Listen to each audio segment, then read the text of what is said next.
Welcome back to Masonry Studio. I'm David Abrams, founder and CEO of Masonry. Create value where others just don't see it. A few years back, I was marketing 45 West 45th Street on behalf of Van Barton. We looked at the retail and said, to maximize rents, we must divide the space.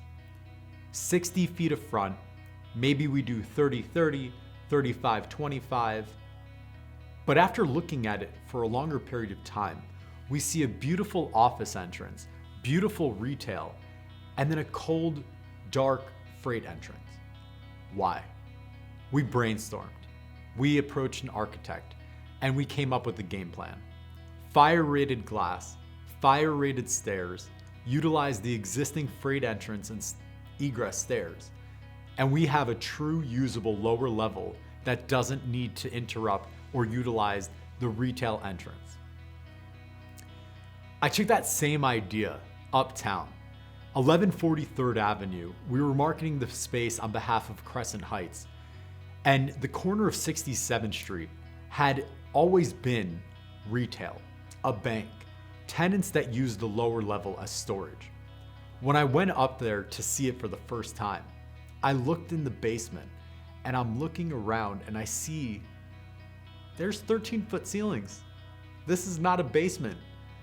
There's a residential elevator. There are multiple means of egress. I just went through this process. This space has to be usable. Ownership said if I bring an LOI for a tenant to utilize the lower level, they'll give me the green light to bring in an architect and contractor to see if it's feasible. And that's what we did. We took the wall on 67th Street that was always just a wall and created a plan showing that the wall can be opened, that the existing staircase can be utilized by this retailer going into the lower level. And we successfully executed a lease with Swerve Fitness. The moral of the story is reimagine. Don't just look at a floor plan and say, this is how it's been done.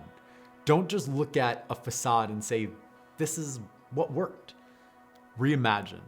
Create value where others don't see it. I'm David Abrams, founder and CEO of Masonry.